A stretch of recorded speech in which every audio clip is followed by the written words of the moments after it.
धार्मिक नगरी प्रयागराज पवित्र गंगा, यमुना और अदृश्य सरस्वती का संगम है। यहाँ वेद से पुराण तक कवियों से लेकर लोक साहित्य के रचनाकारों ने सबने इसकी महिमा का गुणगान किया है।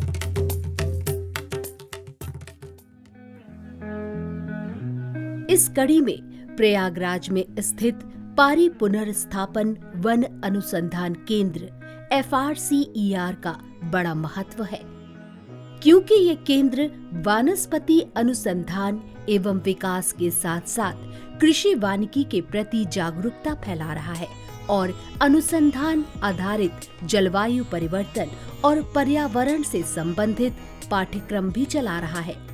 मुख्य रूप से उत्तर प्रदेश के अंदर परती भूमि अर्थात बंजर भूमि के सुधार के दिशा में कार्य करता है और साथ ही कृषि वानिकी को व्यापक रूप से बढ़ावा देने का कार्य कर रहा है। वर्तमान समय में ऐसे प्रारंभिक शोधों ने प्रकृति के वानस्पतिक रूप और इसके रहस्यों को जानने का मार्ग प्रशस्त किया है, जिससे ये पता चलता है कि हमारे पारितंत्र के लिए वन नितांत आवश्यक है। पूरी दुनिया में वनों और इसके विविध आयामों पर शोध होते रहे हैं। भारत में अंग्रेजों के जमाने से ही वैज्ञानिक ढंग से वानिकी पर कार्य शुरू हो गए थे और 1878 में देहरादून में पहला वन स्कूल खोला गया। वनों पर शोध के लिए 1906 में इंपीरियल शोध संस्थान खोला गया। 1986 में भारतीय वानिकी अनुसंधान और शिक्षा परिषद यानी ICFRE की स्थापना हुई। ICFRE पर्यावरण एवं वन और जलवायु परिवर्तन मंत्रालय की एक स्वायत्त शासी परिषद है, जिसका मुख्य कार्य है वनों से संबंधित शोध और शैक्षणिक कार्य करना, साथ ही वनों के प्रति जागरूकता फैलाना। इसका मुख्यालय देहरादून में है। इसके कई उपकेंद्र हैं, जैसे AFRI Jodhpur, IFP Ranchi, IFD Hyderabad. इस तरह कुल मिलाकर 14 शोध केंद्र हैं, जो वनों के अलग अलग प्रकार और वानिकी विषयों पर उच्च कोटि का शोध कार्य कर रहा है। इसकी स्थापना 1992 में हुई थी। ये केंद्र 3 कृषि जलवायु प्रदेशों को कवर करता है: मध्य गंगा मैदान, ऊपरी गंगा मैदान एवं मध्य पठार और हिल क्षेत्र, अर्थात उत्तर प्रदेश के बाढ़ वाले इलाके, हिमालय से लगी तराई बेल्ट और खनिज एवं जंगलों से भरपूर विंध्य और बुंदेलखंड क्षेत्र। इन क्षेत्रों में प्रयागराज का ये केंद्र पुनर्जीवन का शोध कार्य कर रहा है।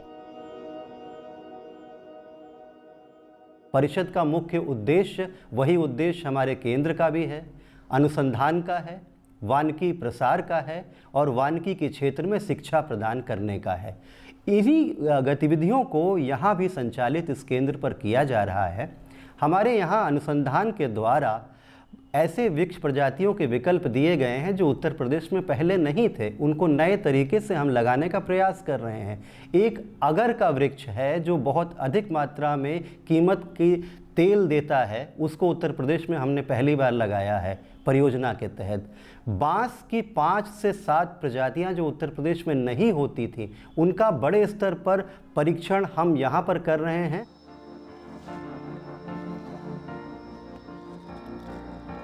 इस केंद्र ने जहां वन पारितंत्रों के गिरते स्वास्थ्य को संभालने का कार्य किया है, वहीं दूसरी ओर कृषि वानिकी और प्रसार माध्यमों से सामुदायिक विकास और जीविका उपार्जन में ग्रामीणों और किसानों को मार्गदर्शन भी प्रदान किया है। यहाँ पर जो भी साहित्य मुझे प्राप्त हुआ और जो भी तकनीकी ज्ञान प्राप्त हुआ, उसके आधार पर मैंने सहजन की खेती शुरू की और कुछ दिनों बाद सहजन का चूर्ण बनाने का कार्य शुरू किया लघु उद्योग के रूप में। और आज मैं करीब 8 से 10 हज़ार रुपये अतिरिक्त अपनी आमदनी कर पाता हूँ महीने में। इस केंद्र के प्रमुख उद्देश्यों में एक है तकनीकी का प्रयोग, स्वरोजगार के अवसर प्रदान करना और नए नए विषयों पर उच्च गुणवत्ता का शोध कार्य करना। तकनीकी विकास के साथ साथ ये केंद्र उसका प्रचार प्रसार भी करता है और ट्रेनिंग प्रोग्राम के माध्यम से वानिकी और पर्यावरण के प्रति जागरूक करता है। वानिकी प्रभाग के विभिन्न विद्यार्थियों को वानिकी संबंधी ज्ञान हेतु डिसर्टेशन तथा इंडस्ट्रियल ट्रेनिंग संबंधी कार्यक्रम भी केंद्र द्वारा चलाए जाते हैं। पिछले वर्ष ही केंद्र द्वारा पीएचडी प्रोग्राम की भी शुरुआत की गई है, जिसमें विभिन्न प्रकार के जो विद्यार्थी हैं विभिन्न संस्थानों के हमारे केंद्र से जुड़े हुए हैं। माननीय प्रधानमंत्री का कहना है कि विश्व के सामने दो सबसे बड़ी चुनौतियां हैं।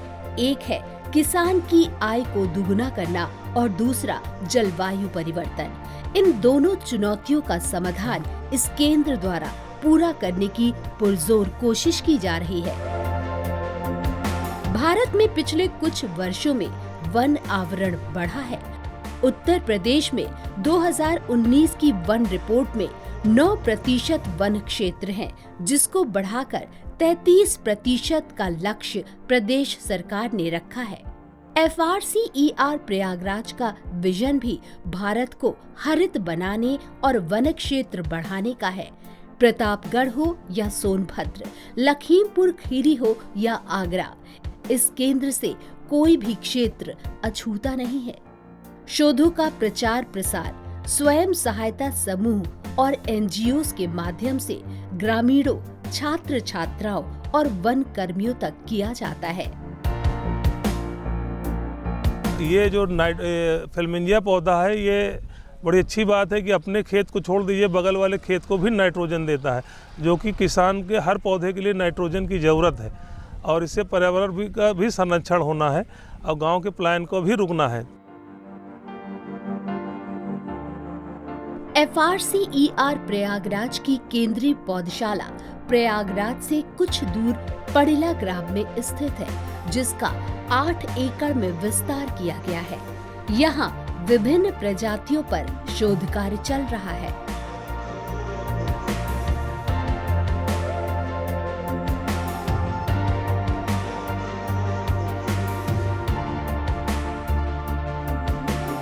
इस पौधशाला का मुख्य उद्देश्य है कि कौन सा पेड़ कहाँ लगाएं कि ज़्यादा बढ़िया डेवलप करे। और हमने ये ध्यान रखा है कि जैसे यूकेलिप्टस अगर किसान तैयार कर लेते हैं तो कहाँ उसको बेचा जाए। एक यूकेलिप्टस का पेड़ लगभग 2000 रुपये का बिकता है और हमने किसानों से भी ये लाइजनिंग रखी है कि आप उन लोगों को मैं बताता हूँ कि यहाँ आप बेच सकते हैं। उसी कड़ी में पॉपुलर का भी हम लोगों ने बताया है कि पॉपुलर कहाँ आप बेच सकते हैं। इस पौधशाला में उच्च कोटि के क्लोन जैसे बैम्बू, पॉपुलर, मिलिया डूबिया को लाकर इस नर्सरी में भूमि और जलवायु परीक्षण किया जाता है। यहाँ वैज्ञानिक और शोध छात्र छात्राएं शोध करते हैं तथा इनको किसानों तक पहुँचाया जाता है, जहाँ इस तरह के पौधों को उगाकर किसान अपनी आय में वृद्धि कर रहे हैं। मैं वन अनुसंधान केंद्र प्रयागराज में आकर मिला, मुझे यहाँ के वैज्ञानिकों से बहुत ही प्रेरणा मिली, मार्गदर्शन मिला और उसके बाद मेरे उत्साह में बहुत ही अधिक वृद्धि हुई।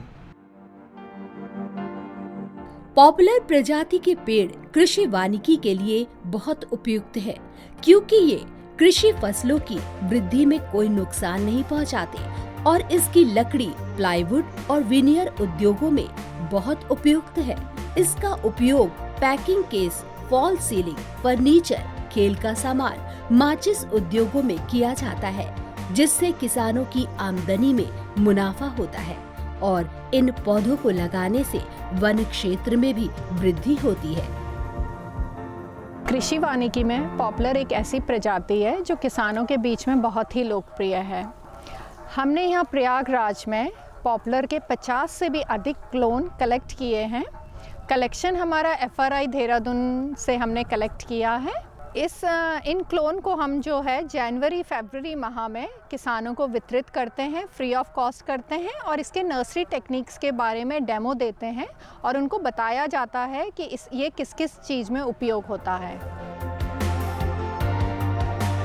मिलिया डूबिया प्रजाति के पेड़ पौधों को किसान काफी पसंद कर रहे हैं, क्योंकि ये वृक्ष बहुत जल्द तैयार होता है और दैनिक जीवन में उपयोग आने वाले कई प्रोडक्ट्स में इसका उपयोग किया जाता है। साथ ही ये अच्छे दामों में बिक भी जाता है। 6 साल हो गए हैं इसको लगाए हुए और इसमें कितनी अच्छी ग्रोथ है। इसकी जो गर्थ है वो 1 मीटर करीब है। ये काफ़ी ठोस भी है, काफ़ी इसकी लकड़ी जो है ठोस है। इसके फर्नीचर भी बड़े खूबसूरत बनते हैं, बहुत ही अच्छे बनते हैं।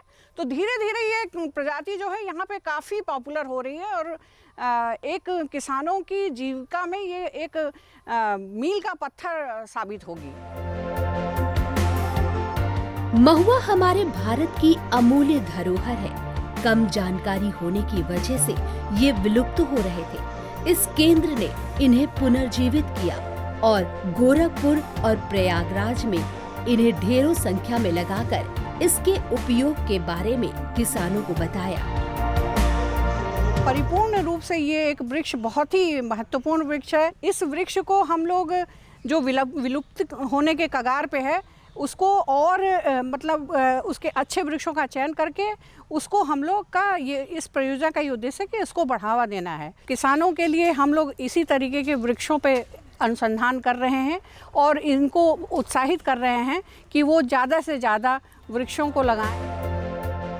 जलवायु परिवर्तन के खतरों को कम करने में वन सबसे महत्वपूर्ण है, क्योंकि ये वातावरण से कार्बन डाइऑक्साइड की मात्रा को कम करते हैं।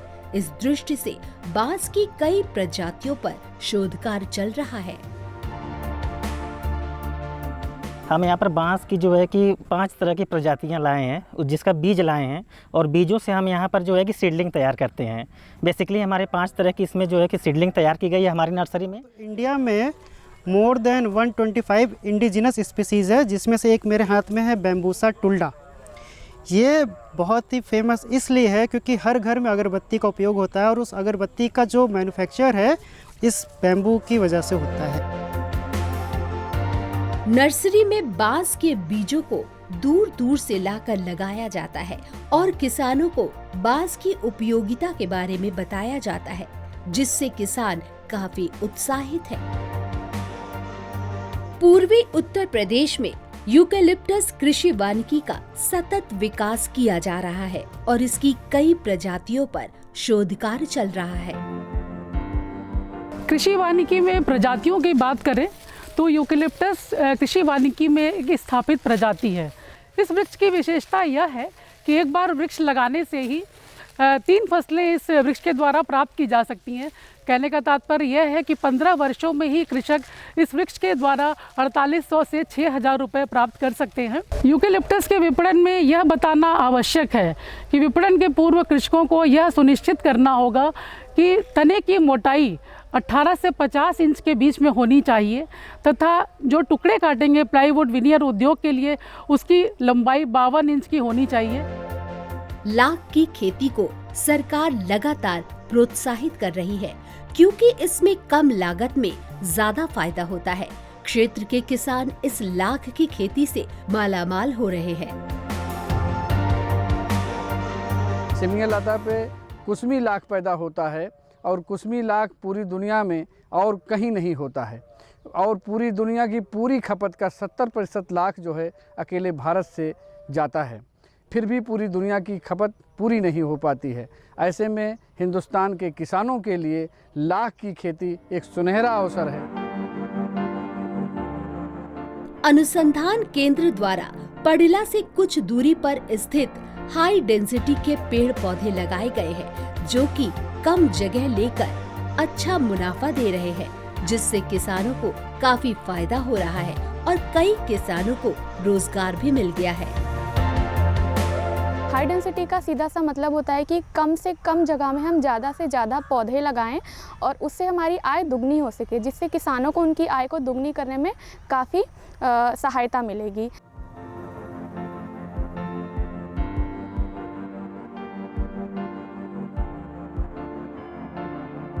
इस पौधे के बारे में बताए थे तो हमने इसको लगाया था, हमें फ़ायदा मिला, अब और लोग भी लगाएंगे। इस शोध संस्थान ने 20 शोध प्रोजेक्ट्स को पूरा करने के साथ ही विश्व बैंक, नाबार्ड, नीति आयोग, वन मंत्रालय के भी दर्जनों प्रोजेक्ट्स पूरे किए हैं। जैसे गोरखपुर में SPA और SSPA की स्थापना, जल भराव की समस्या वाले तराई जिलों में अर्जुन, यूकेलिप्टस जैसे वृक्षों के रोपण की नई विधि, कौशाम्बी में बेकार पड़ी भूमि पर आम, आंवला, बांस के बागान लगाने से किसानों की आमदनी भी बढ़ी है। प्रयागराज, प्रतापगढ़ और गोरखपुर जिलों में देसी वृक्षों की किस्मों में मृदा की लवणता को रोका गया। यही नहीं, उत्तर प्रदेश में गंगा यमुना के कायाकल्प के लिए एक विस्तृत शोध रिपोर्ट भी तैयार की है। अगर बात करें सामुदायिक विकास की, तो FRCER प्रयागराज ने किसानों को सशक्त बनाने के अनेक प्रयास किए हैं। प्रयागराज, कौशाम्बी, वाराणसी, मिर्जापुर, गोरखपुर, रायबरेली में किसान मेलों का आयोजन किया गया है। त्रिवेणी संगम पर कुंभ मेले में पूरी दुनिया जुटी, तो इस मौके पर FRCER ने अपनी गतिविधियों को पूरी दुनिया के सामने रखा। मिर्जापुर, सोनभद्र में खनन के प्रभावों और दुष्परिणामों पर भी जागरूकता के सत्र चलाए। केंद्रीय विद्यालय और केंद्र ने समझौता किया, जिससे बच्चों में वनों और पर्यावरण के प्रति समझ विकसित की जा रही है। ये केंद्र स्नातक और परास्नातक छात्रों के लिए ग्रीष्मकालीन ट्रेनिंग प्रोग्राम भी चलाता है, जिसमें पर्यावरण के विविध पक्षों को जानने और समझने का मौका मिलता है। विभिन्न विषयों पर ट्रेनिंग कोर्स चलाए जा रहे हैं। इसके साथ ही यहाँ के वैज्ञानिकों ने कई पुस्तकें भी प्रकाशित की हैं। हाल में भारत ने जलवायु परिवर्तन के रोकथाम के लिए 0 उत्सर्जन का टारगेट लिया है, जिसे 2070 में पूरा किया जाना है। उत्तर प्रदेश जैसे बड़े राज्य में वनों का आवरण बढ़ाने में कृषि वानिकी का बड़ा योगदान है। अगर ये संस्था ऐसे ही काम करती रही तो 33% के लक्ष्य को प्राप्त करने में काफी मदद मिल सकती है और 2070 तक 0 उत्सर्जन का लक्ष्य भी पूरा किया जा सकता है।